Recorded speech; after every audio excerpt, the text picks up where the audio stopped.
അങ്ങനെയൊന്നുമില്ല, സതീശനിസമൊന്നുമില്ല. അതിന് ഞങ്ങൾക്ക് ആർക്കും 10 വർഷമായിട്ട് അധികാരമൊന്നും ഇല്ലല്ലോ. പിന്നെ എന്ത് ഇസാ? പിണറായി ഉണ്ട്, കാരണം അധികം 9 കൊല്ലമായിട്ട് മുഖ്യമന്ത്രിയാണ്. ഞങ്ങൾക്ക് എന്ത് ഇസാണ്? ഞങ്ങൾക്കിപ്പോൾ ഒരു ഇസവും ഇല്ല.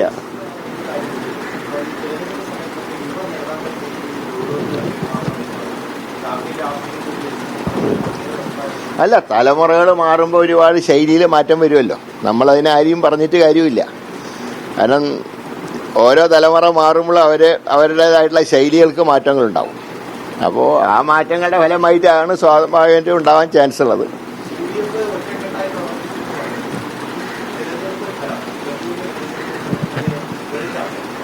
Credit UDF മൊത്തത്തിലുണ്ട് UDF credit. കാരണം UDF എല്ലാ, പ്രത്യേകിച്ച് മുസ്ലിം ലീഗ് അവരുടെ കാൻഡിഡേറ്റ് നിൽക്കുന്ന പോലെയാണ് ഈ തെരഞ്ഞെടുപ്പിൽ പ്രവർത്തിച്ചിട്ടുള്ളത്. ഞാനിപ്പോൾ ഫീൽഡിൽ പോയ ഒരാളാണ്. ഞാൻ ഏറ്റവും അധികം കുടുംബയോഗത്തിലാണ് ഞാൻ പങ്കെടുത്തത്. ഞാൻ പൊതുപരിപാടിയിൽ അധികം ഉണ്ടായിട്ടില്ല, ഞാൻ കുടുംബയോഗത്തിലാണ് പങ്കെടുത്തത്.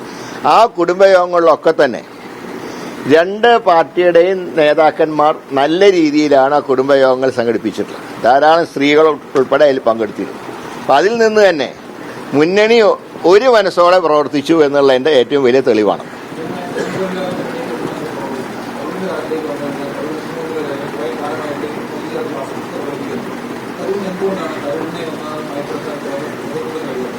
അല്ല, അഖിലേന്ത്യാ നേതൃത്വത്തിന്റെ കാര്യം ഞങ്ങളുടെ നിയന്ത്രണത്തിലല്ല. കേരളത്തിൽ അധികമായിട്ട് ഒരു പ്രശ്നവുമില്ല.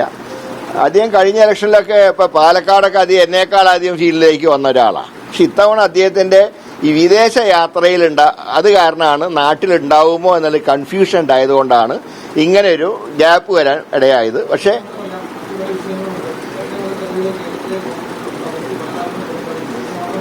അല്ല, ഇപ്പോഴത്തെ നേതൃത്വമായിട്ട് അങ്ങനെ അഭിപ്രായ വ്യത്യാസം അദ്ദേഹത്തിന് ഉണ്ടാവേണ്ട ഒരു കാര്യമില്ല. ഞങ്ങൾ എല്ലാ കാര്യവും അദ്ദേഹമായിട്ട് ബന്ധപ്പെടാറുണ്ട്. ഇപ്പൊ തിരുവനന്തപുരത്ത് തന്നെ ഞങ്ങൾ കോർപ്പറേഷൻ കാര്യങ്ങൾ ഉൾപ്പെടെ അദ്ദേഹത്തിന്റെ ഉൾപ്പെടെ സജഷൻ വാങ്ങിക്കൊണ്ടാണ് ഞങ്ങൾ തീരുമാനം എടുക്കുക. ഒരു സംശയമില്ല കാര്യത്തിൽ. അത് എന്തായാലും പറയട്ടെ, പറയുമ്പോ പറയാം. നമുക്ക് അങ്ങനെയൊന്നുമില്ല, സതീശനിസമൊന്നുമില്ല. അതിന് ഞങ്ങൾക്ക് ആർക്കും 10 വർഷമായിട്ട് അധികാരമൊന്നും ഇല്ലല്ലോ. പിന്നെ എന്ത് ഇസാ? പിണറായി ഉണ്ട്, കാരണം അധികം 9 കൊല്ലമായിട്ട് മുഖ്യമന്ത്രിയാണ്. ഞങ്ങൾക്ക് എന്ത് ഇസാണ്?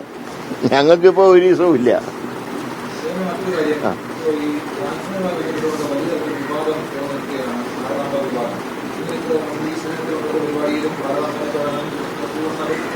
അല്ല, ഇന്നലെ ശിവൻകുട്ടിയുടെ തീരുമാനത്തിന് ഞാൻ സ്വാഗതം ചെയ്യുന്നു. നന്നായി, അത് തന്നെയാണ് ചെയ്യേണ്ടത്. പക്ഷേ മുഖ്യമന്ത്രി ഒരു കാര്യം ചെയ്യണം. ഈ ഒളിച്ചുകളി അവസാനിപ്പിച്ച് ഗവർണർക്ക് ശക്തമായിട്ട് കത്ത് നൽകുക. സംസ്ഥാന സർക്കാരിന്റെ ഏത് ചടങ്ങ് രാജ്ഭവനിൽ സംഘടിപ്പിക്കുമ്പോഴും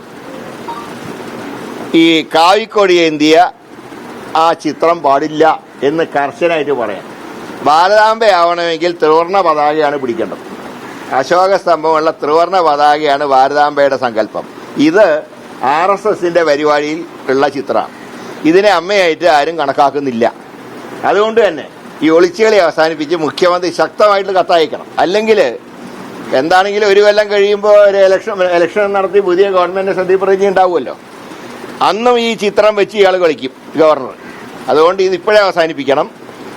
റിട്ടേൺ ആയിട്ട് കൊടുക്കുക, റിട്ടേൺ ആയിട്ട് പറയുക, ഇത് ഞങ്ങൾ അംഗീകരിക്കില്ല, ഈ ചിത്രമായിട്ട് മുന്നോട്ട് പോകാൻ കഴിയില്ല എന്ന് തന്നെ പറയും. ഞാൻ 2 വർഷം മുമ്പ് നിങ്ങളോടൊരു കാര്യം പറഞ്ഞിരുന്നു. അന്ന് ഈ ആരിഫ് മുഹമ്മദ് ഖാനെ തിരിച്ചു വിളിക്കണം എന്ന് പറഞ്ഞപ്പോൾ ഞാൻ അന്നൊരു കമന്റ് പറഞ്ഞിരുന്നു. നിങ്ങൾ ഓർക്കുണ്ടോ എനിക്കറിയില്ല. ഞാൻ അന്ന് പറഞ്ഞത് ആരിഫ് മുഹമ്മദ് ഖാൻ എല്ലാ പാർട്ടിയിലും പോയിട്ട് വന്ന ആളാണ്. പക്ഷെ അദ്ദേഹത്തിനെ തിരിച്ചു വിളിച്ചാൽ പകരം വരുന്നത് പക്ക RSSകാരനായിരിക്കുന്നു. 2 കൊല്ലം മുമ്പ് ഞാൻ പറഞ്ഞത് ഇന്ന് അക്ഷരാർത്ഥത്തിൽ ശരിയായിട്ട് വന്നിരിക്കും. ആരിഫ് മുഹമ്മദ് ഖാൻ ഇങ്ങനത്തെ ഏർപ്പാടൊന്നും ഉണ്ടായിരുന്നില്ല. ഇപ്പൊ വെറും സംഘപരിവാർ അജണ്ടയിലാണ് കാര്യങ്ങൾ പോകുന്നത്. അത് അംഗീകരിക്കാൻ കഴിയില്ല.